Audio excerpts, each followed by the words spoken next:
Assalamualaikum dear students. My name is Mubashra Manzoor. Welcome to my class where we are going to study computer sciences of grade 12. So आज के lecture में हम ये देखेंगे कि constants क्या होते हैं. हमारा आज का टॉपिक कॉन्स्टेंट्स के बारे में है. कॉन्स्टेंट्स क्यों डिफाइन किए जाते हैं, उनकी टाइप्स क्या क्या हैं और उनको किस तरह से प्रोग्राम में लिखा जाता है. तो आज के लेक्चर में हम इसको गो थ्रू करेंगे. सो डियर स्टूडेंट, आपने देखा कि हमने इससे पिछले लेक्चर्स में वेरिएबल की डिस्कशन की थी. यानी हमने देखा कि वेरिएबल कैसा एलिमेंट होता है इन सी, और हमने देखा था कि उसकी इंपॉर्टेंस कितनी ज़्यादा है, क्योंकि तकरीबन हर आने वाले प्रोग्राम में जिसमें भी आपने कोई ना कोई चीज़ स्टोर करवानी है, कोई वैल्यू स्टोर करवानी है, उसके लिए वेरिएबल का इस्तेमाल जो है वो होता है. इसी तरह एक और की हमारे पास एलिमेंट है जिसको हम कहते हैं कॉन्स्टेंट्स. अगर मैथमेटिकली भी आप देखें तो वैल्यूज़ जो होती हैं या तो वो कांस्टेंट टाइप की होती हैं या वेरिएबल टाइप की होती हैं. यानी आपने अलजेब्रा में भी, मैथ्स में जब आपने अलजेब्रा पढ़ा था तो उसमें भी आपने पढ़ा होगा कि अगर हम वैल्यूज़ इस तरह की कांस्टेंट वैल्यूज़ ले रहे हैं, फॉर एग्जांपल कांस्टेंट हम कहते ही उसे हैं बाय डिफ़ॉल्ट, बाय नेम ही हमें समझ आ रहा है कांस्टेंट ऐसी चीज़ है जो वेरी नहीं कर रही, यानी जो चेंज नहीं हो रही ओवर टाइम या किसी भी तरीके से वो चेंज नहीं हो रही. Variable on the other hand इस तरह की चीज़ है कि जिसके अंदर जो भी आपने सेव किया है या जो उसकी वैल्यूज़ हैं दे कीप ऑन चेंजिंग. और कंप्यूटर साइंस में जब हम बात करते हैं तो इसका मतलब यह होता है कि eight the time of execution क्या उस एलिमेंट की वैल्यूज़ चेंज हो सकती हैं या नहीं हो सकती. अगर तो उसकी वैल्यूज़ जो हैं eight the time of execution या किसी भी टाइम पे इन द प्रोग्राम चेंज नहीं होती, वैल्यूज़ जो आपने डिफ़ाइन कर दी इन द बिगिनिंग वही रहती हैं थ्रू आउट द प्रोग्राम, तो इसका मतलब ये है वो क्वांटिटी ऐसी है जो कि कांस्टेंट है. और इसी तरह एक ऐसी क्वांटिटी जिसकी values can keep on changing in the program और it can return some other value in the program later on, उसको हम कहते हैं वेरिएबल. आपको याद होगा स्टूडेंट्स कि जब हमने चैप्टर 8 में प्री प्रोसेसर डायरेक्टिव्स की बात की थी तो वहाँ पे भी हमने थोड़ा सा इंट्रोडक्शन जो है वो कॉन्स्टेंट्स का किया था जब हमने यूज़ किया था डिफाइन का प्री प्रोसेसर, राइट. तो उसमें भी हमने थोड़ा सा इंट्रोडक्शन जो है वो कॉन्स्टेंट्स का देखा था. आज हम उसको डिटेल में देखेंगे कि कॉन्स्टेंट्स जो हैं वो किस किस तरह के हो सकते हैं. सबसे पहली बात तो यही जो हम काफ़ी देर से डिस्कस कर रहे हैं कि कॉन्स्टेंट्स क्या हैं. ऐसी क्वांटिटीज़ हैं जिनकी value at the time of execution beginning from the program to the end change नहीं होती, तो उनको हम कहते हैं कॉन्स्टेंट्स, ऐसी क्वांटिटीज़. अच्छा, किस तरह के वेरिएबल्स की तो हमें लॉजिक समझ में आती है कि ऐसी वैल्यूज़ जिनको हम किसी ना किसी तरह से उनके ऊपर कोई ऑपरेशंस अप्लाई करेंगे और फिर उनकी वैल्यूज़ चेंज होंगी और हमने उनको स्टोर करवाना है. तो कांस्टेंट को डिफ़ाइन करने का या कांस्टेंट को प्रोग्राम में लिखने का मकसद क्या हुआ. आप एग्जाम्पल ले लें कि आप एक प्रोग्राम डिज़ाइन कर रहे हैं जिसमें आपने सर्कल का जो है वो एरिया फाइंड आउट करना है. तो हमें पता है कि उसके अंदर एक कंपल्सरी चीज़ जो है, एक कंपल्सरी मैथमेटिकल कंपोनेंट जो है वो है पाई का एलिमेंट, राइट. यानी पाई की वैल्यू जो है, आप दुनिया में कहीं पे भी चले जाएं, किसी कंट्री में किसी भी जगह पे, पाई की वैल्यू जो है it will remain the constant, right. उसकी वैल्यू क्या रहेगी, 3.14, राइट. और 3.14 से भी आगे कुछ डिजिट्स आ सकते हैं, लेकिन नॉर्मली उसको 3.14 यूज़ किया जाता है. तो अगर आपने ऐसे प्रोग्राम्स डिज़ाइन करने हैं जो इन वैल्यूज़ को कंप्यूट कर रहे हैं किसी ना किसी तरीके से, तो उसका मतलब हुआ कि आपको कहीं ना कहीं कॉन्स्टेंट्स भी डिफ़ाइन करने पड़ेंगे. किसी भी चीज़ को जिसकी वैल्यू चेंज ना होना अंडरस्टूड हो किसी प्रोग्राम में, तो एक बहुत अच्छी प्रोग्रामिंग प्रैक्टिस ये होती है कि आप उसे एज अ कांस्टेंट डिफ़ाइन करें. जैसे कि इसकी परफेक्ट एग्जांपल इस पाई की वैल्यू. मैं उसी एग्जांपल को लेके चलती हूँ कि आपने एरिया ऑफ सर्कल कैलकुलेट करना है और उसके लिए आप जाहिर है कोई ना कोई रेडियस की जो है वो डिफाइन करेंगे. Radius would be a variable, क्योंकि अगर आप रेडियस चेंज कर रहे हैं तो ऑब्वियसली जो आपका एरिया ऑफ सर्कल है वो चेंज हो रहा है, तो इट मीन्स कि वो तो कांस्टेंट नहीं हो सकता. लेकिन पाई की value will be constant anywhere in the world. कहीं पे भी कोई अपना प्रोग्राम डिज़ाइन कर रहा है किसी भी कंट्री में, पाई की value will remain the same. Pi की वैल्यू को हम वेरिएबल में भी तो स्टोर करवा सकते थे, उसे हमें कांस्टेंट डिक्लेयर करने की ज़रूरत क्यों है. हमें कांस्टेंट इसलिए डिक्लेयर करने की ज़रूरत है कि constants are easy to handle for the processor. Processor एक ऐसा एलिमेंट, एक ऐसी क्वांटिटी है जिसकी वैल्यू बार बार यूज़ करनी है प्रोग्राम में. तो आपके ख्याल में क्या चीज़ ज़्यादा आसान है, गेटिंग द डायरेक्ट वैल्यू और डेटा, या going to that address and getting the value over and over again?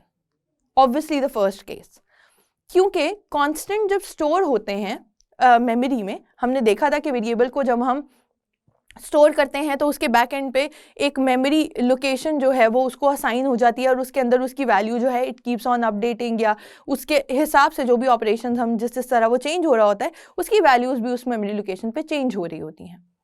लेकिन इसके लिए प्रोसेसर को क्या करना पड़ता है कि प्रोसेसर हर दफ़ा जब वेरिएबल की वैल्यू उसने देखनी होती है या उसने एग्जीक्यूशन के टाइम पे वेरिएबल की वैल्यू लेनी होती है, तो वो क्या करता है, वो हर दफ़ा स्टार्टिंग वैल्यू यानी कि वो वैल्यू जो आपने इनिशियलाइजेशन के टाइम पे दी थी वही वैल्यू हर दफ़ा कंसिडर नहीं करता, बल्कि वो क्या करता है, हर दफ़ा उस मेमोरी लोकेशन पे जाता है, यानी उस मेमोरी लोकेशन से रिक्वेस्ट करता है कि give me the updated value. यानी इस पॉइंट पे उस वेरिएबल में, क्योंकि वेरिएबल मे और मे नॉट चेंज, तो वो जाता है उस मेमोरी लोकेशन को एक्सेस करता है और फिर वहाँ से वो वैल्यू जो है वो लेके और फिर उसको यूज़ करता है eight the time of execution. तो इसका मतलब है that is an overhead for the processor. तो ऐसी वैल्यूज़, ऐसी क्वांटिटीज़ जिनका हमें कंफर्म है कि वो हमारे प्रोग्राम में उनकी वैल्यू कभी भी चेंज नहीं होगी, we should declare them as a constant. अब अगर आप देखें तो कॉन्स्टेंट की फर्दर टाइप्स हैं, ठीक है। कांस्टेंट की टाइप्स क्या क्या हैं कि हमारे पास न्यूमेरिक कांस्टेंट हो सकते हैं, हमारे पास कैरेक्टर कांस्टेंट्स हो सकते हैं। अगर आप फर्दर देखें तो न्यूमेरिक कांस्टेंट की भी आगे से दो टाइप्स हैं, जिनको आप कह रहे हैं कि इंटीजर टाइप या फिर फ्लोटिंग पॉइंट टाइप। हम वन बाय वन इनको डिस्कस करते हैं कि हर एक का मतलब क्या है। उससे भी पहले हम ये देखते हैं, अगर आपको याद हो तो हमने जब define hashtag define pre processor को डिस्कस किया था, तो वहाँ हमने कहा था कि हैशटैग डिफाइन हम यूज़ इसीलिए करते हैं कोड में क्योंकि जब हमने कांस्टेंट मैक्रोज डिस्कस करने हो या डिक्लेयर करने हो, उसका सिंटैक्स भी आपको याद होगा। हम हैशटैग लिखते हैं, उसके साथ डिफाइन का प्री प्रोसेसर लिखते हैं, उसके बाद हम क्या करते हैं, नेम ऑफ द मैक्रो, जैसे कि इस केस में मैंने क्या कहा हुआ है, पाई अगर जो है मैंने असाइन करना है तो मैंने पी आई उसका नाम रखा हुआ है, जैसे हम वेरिएबल का नाम रखते थे एग्जैक्टली वैसे ही मैंने उसका एक नाम असाइन कर दिया है उस कांस्टेंट का, which is P I, right.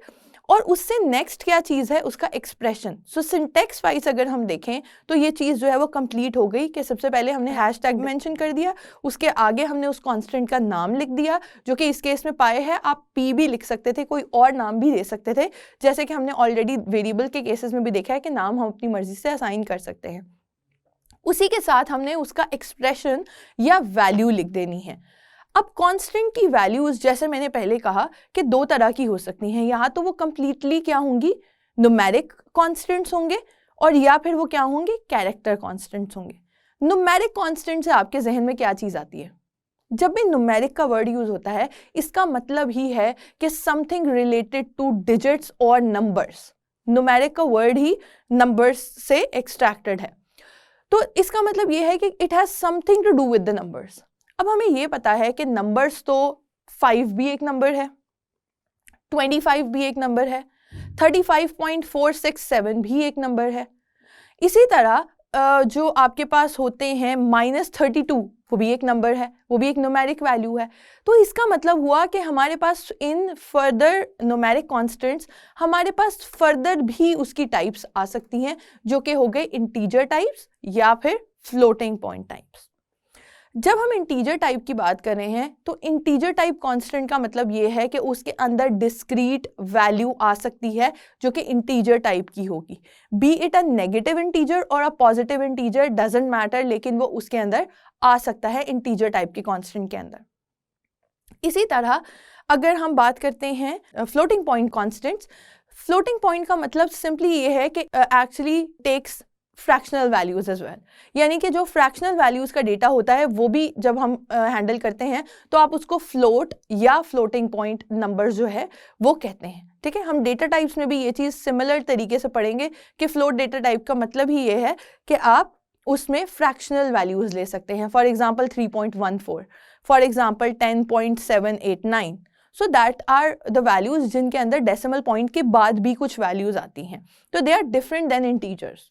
हमें पता है, हमने मैथमेटिक्स में रियल नंबर्स और इंटीजर्स को भी डिस्कस किया हुआ है, तो दिस इज अ सिमिलर जो है काइंड ऑफ डिफरेंस। तो इसका मतलब ये हुआ कि हमने उसको असाइन कर दी कोई ना कोई वैल्यू, या तो वो होगी इंटीजर टाइप की वैल्यू कांस्टेंट की, या फिर न्यूमेरिक टाइप की ही वैल्यू होगी, लेकिन क्या होगी, फ्लोटिंग पॉइंट नंबर्स में। फ्लोटिंग पॉइंट नंबर्स का मतलब ये कि उसके अंदर फ्रैक्शनल वैल्यूज भी इंक्लूड हो सकती हैं। आप ये सोच रहे होंगे कि 5, अगर मैं कहूँ 5, तो is it a constant number और is it a floating point number? ये बहुत ही इंटरेस्टिंग क्वेश्चन है। आप लोग इसका आंसर मुझे बताएं, इस वीडियो को पॉज करें और उसके बाद इसका आंसर सोचें और फिर आप आंसर के ऊपर जाएं। That will be a better practice. अब मैं आपको बताती हूँ इसका आंसर क्या होगा। अगर मैं इस वैल्यू को एज अ न्यूमेरिक कांस्टेंट लिखूं, इंटीजर के तौर पर डिफाइन करूं, तो ये वैल्यू क्या होगी, exactly 5, right, which will be integer type. अगर मैं इसी वैल्यू को फ्लोट से रिप्रेजेंट कर दूं, as a floating point number लिख दूं, तो आपका जो कंपाइलर होगा वो समझेगा कि ये फ्रैक्शनल वैल्यू है, तो वो इसको एज 5.0 या अप टू जितने भी डेसिमल नंबर वो कंपाइलर हैंडल करता है, वो उसको उतने डेसिमल पॉइंट तक फ्रैक्शनल वैल्यू में कंसिडर करेगा, यानी कि 5.0, राइट। इसी तरह ऐसे हो सकता है कि मैंने कोई एक्सप्रेशन ऐसा दिया हुआ है, जैसे हमने देखा था कि हम जो उसकी डेफिनेशन है, डिफाइन के आगे हम वो लिखते हैं name of the macro and then expression. तो एक्सप्रेशन से भी वैल्यू आ सकती है। हो सकता है आपने फ्लोटिंग पॉइंट नंबर नहीं दिया, लेकिन डिवाइड करने के बाद या मल्टीप्लाई करने के बाद कोई फ्रैक्शनल वैल्यू आ रही है, तो इसका मतलब होगा that will be considered as floating point number, ठीक है। इसी तरह हमारे पास नेक्स्ट जो कैटेगरी आ जाती है वो क्या आ जाती है, वो है हमारे पास कैरेक्टर कॉन्स्टेंट्स। कैरेक्टर कॉन्स्टेंट्स का मतलब ये है कि सिंपल एक कैरेक्टर, सिंगल कैरेक्टर। ये बात मैंने आप लोगों से पहले भी डिस्कस की थी कि कैरेक्टर का मतलब है, अगर आप इसे अंडरस्टैंड करना चाहें बहुत लेमैन टर्म में, तो उसका मतलब ये होगा कि anything that you can press from your keyboard. आप अपने कीबोर्ड से एक की प्रेस करते हैं, वो कोई अल्फाबेट हो सकता है, डिजिट हो सकता है, और इसके अलावा क्या हो सकता है, वो कोई स्पेशल कैरेक्टर भी हो सकता है या कोई सिंबल भी हो सकता है। फॉर एग्जाम्पल, जब आप ईमेल एड्रेस टाइप करते हैं तो आप @ यूज करते हैं, आप एक्सक्लेमेशन मार्क यूज करते हैं, ये सब क्या है, सिंबल्स हैं। या आप हैशटैग यूज करते हैं, या आप डिवीजन का साइन यूज करते हैं, आप ग्रेटर देन लेस देन का साइन यूज करते हैं। ये सारे के सारे क्या हैं, स्पेशल कैरेक्टर या सिंबल्स। तो अगर आप किसी भी एक्सप्रेशन में या किसी भी अपने प्रोग्राम में कहीं पे भी कोई कैरेक्टर कांस्टेंट डिक्लेयर करना चाहते हैं, तो आप क्या करेंगे, उसको एज अ कैरेक्टर देंगे, ठीक है, डिफाइन करेंगे विद द डिफाइन हैशटैग। और इसमें एक इंपॉर्टेंट बात यह है कि जब भी हम कैरेक्टर को डिफाइन करेंगे as a constant, we will always write it with single quotation marks, ठीक है।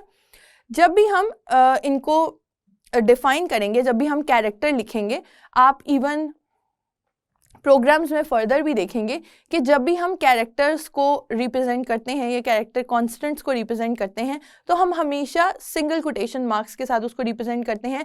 This is a way to tell compiler कि ये आपका कॉन्स्टेंट है और ये कैरेक्टर टाइप का कॉन्स्टेंट है।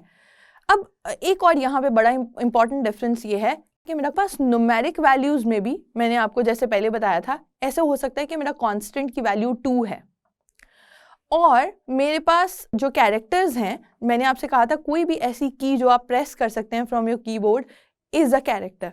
तो आपके पास न्यूमेरिक कीज़ भी तो होती हैं।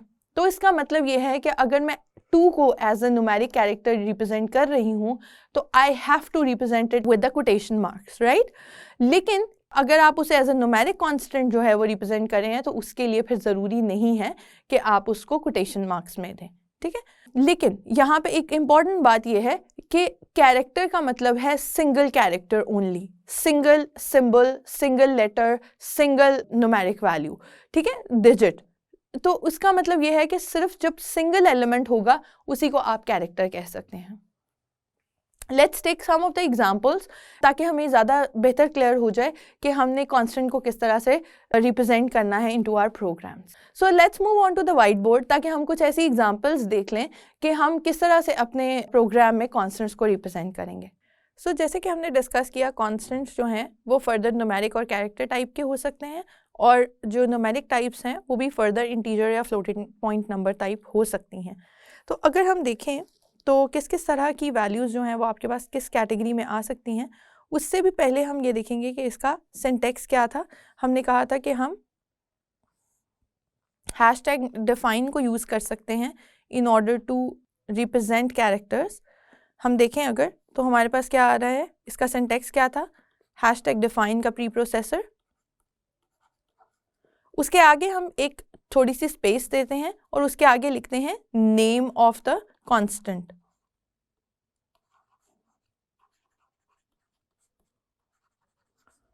और उसके आगे हम उसका एक्सप्रेशन लिखते हैं। ठीक है, एक्सप्रेशन का मतलब ये हुआ, तो हमारा सिंटेक्स क्या है कि हम हैशटैग डिफाइन लिखते हैं, उसके बाद नेम ऑफ कांस्टेंट और उसके बाद एक्सप्रेशन। अगर हम इसका एक एग्जांपल लें यहाँ पे तो वो हो जाएगी हैशटैग डिफाइन, ये हमारी एग्जांपल है।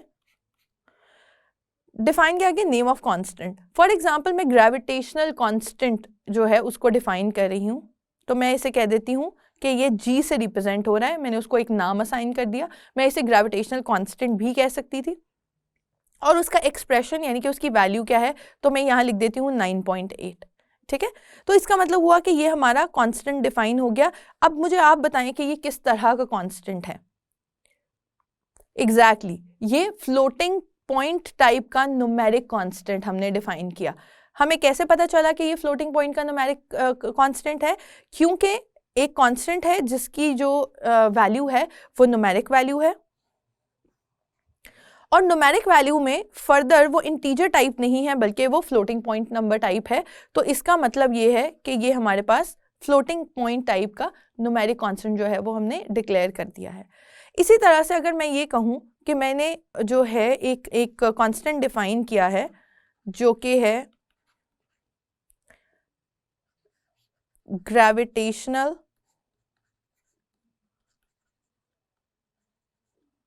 कांस्टेंट, और उसकी वैल्यू जो है वो 10 है। अब आप मुझे बताएं कि ये किस टाइप का एक्सप्रेशन है। Exactly this is a numeric type constant, but again उसके अंदर क्या है, ये इंटीजर टाइप का कांस्टेंट है। ठीक है, तो इसका मतलब ये है कि हमें कुछ चीजें पता चल गई यहां से कि हमारे पास कांस्टेंट जो है वो न्यूमेरिक टाइप के हो सकते हैं, उसमें इंटीजर्स हो सकते हैं। इंटीजर्स का मतलब क्या कि कोई भी fixed values, discrete values, -10, 50, any number that is whole and that can be represented with either positive or negative sign, that is an integer। और floating point number में हमारे पास इस तरह की वैल्यूज हो सकती हैं 9.8, 53.57 and so on। बहुत सारी एग्जाम्पल जो है हमारे पास फ्लोटिंग पॉइंट नंबर की हो सकती हैं। एंड अगेन इसका मतलब क्या है कि ये है, ये कोई भी नंबर ही होगा, कोई सिंबल नहीं हो सकता, कोई साइन नहीं हो सकता, सिर्फ नंबर हो सकता है। ठीक है, कैरेक्टर का मतलब ये है कि यहाँ पे सिंबल्स भी हो सकते हैं और यहाँ पे आपके पास अल्फाबेट्स भी हो सकते हैं या कैरेक्टर भी हो सकते हैं कोई तरह के। ठीक है, उसको हम किस तरह रिप्रेजेंट करेंगे कि फॉर एग्जाम्पल मैं कहती हूँ ए है। अब यहाँ पे मिस्टेक क्या की है मैंने आपसे कहा था कि जब भी हम कैरेक्टर टाइप की कॉन्स्टेंट्स डिक्लेयर करेंगे तो हम हमेशा उसको किस तरह से डिफाइन करेंगे, उसके साथ हम कोटेशन मार्क्स ऐड करेंगे। अगर हम कोटेशन मार्क्स ऐड करना भूल जाते हैं तो what kind of error is it? Yes, that is syntax type of error, right. हमने एरर की टाइप्स पढ़ी हुई हैं तो हमें ये पता चल गया कि हमारा कंपाइलर हमें किस तरह का एरर देगा, सिंटेक्स एरर, राइट। तो इसका मतलब है this is the right way of declaring a constant. इसकी भी एक एग्जांपल देख लेते हैं कि अगर हमने एक ऐसा कांस्टेंट डिक्लेयर करना है जो कि कैरेक्टर टाइप का है तो उसको भी हम इसी तरह से डिफाइन करेंगे कि हमने उसके अंदर डिफाइन लिखा, फिर उसके बाद हम उसे कोई नेम असाइन करें। अच्छा, अब यहाँ पे एक इंटरेस्टिंग बात यह है कैरेक्टर के केस में जो कि मिस हो सकती है या मिक्सड अप हो सकती है आप लोगों से, कैरेक्टर का name does not necessarily mean कि वो कैरेक्टर इटसेल्फ।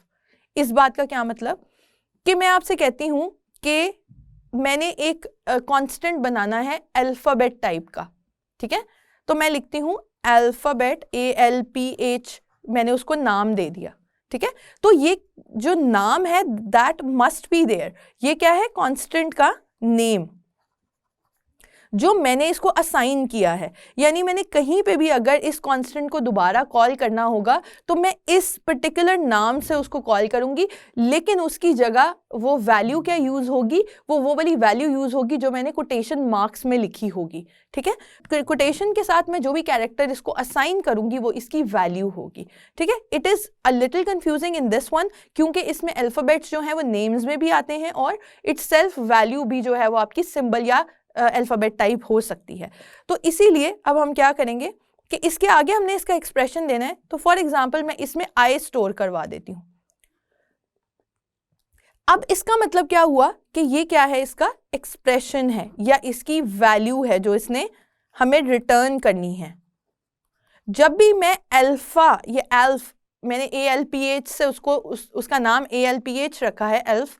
तो जब भी मैं एल्फ को कहीं दोबारा अपने प्रोग्राम में यूज करूंगी तो उसकी वैल्यू क्या यूज होगी, as it is I value. I जो है वो एक कैरेक्टर है, तो जब भी हम उसको दोबारा कॉल करेंगे एल्फ को तो आपके पास क्या यूज होगा, एज अ कांस्टेंट हमेशा आई यूज होगा। ठीक है, इसी तरह इसकी जगह पे इक्वल टू साइन हो सकता था। यानी मैं इसी में कहीं पे मैं चाहती हूँ कि जब भी मैंने इक्वल टू कहीं पे यूज करना हो तो मैं उसे एज अ कैरेक्टर दे दूँ। तो ये भी हो सकता है कि मैंने एक इक्वल साइन के नाम से एक कैरेक्टर डिफाइन कर लिया। इसका मतलब ये है कि जब भी मैं इक्वल को कहीं पे भी लिखूंगी अपने प्रोग्राम में तो उसका एग्जैक्ट मतलब होगा ये कैरेक्टर या ये सिंबल जो कि इक्वल टू साइन का सिंबल है, राइट। तो इसको हम लेटर ऑन यूज़ कर सकते हैं अपने प्रोग्राम में, उनको प्रिंट करवा सकते हैं, जो भी हमने ऑपरेशंस उनके ऊपर अप्लाई करने हो वो कर सकते हैं। अगेन मैं आपको ये कहूँगी कि हमारा मकसद कॉन्स्टेंट्स को यूज़ करने का ये है कि जो आपका प्रोसेसर है उसके ऊपर कंप्यूटेशन पावर कम से कम आ रही हो। अगर तो आपको ये बात कंफर्म है कि कहीं पे भी वैल्यू जो है उस कांस्टेंट के आपके प्रोग्राम में चेंज होने की ज़रूरत नहीं है, right. So with this we are concluding our lecture for today.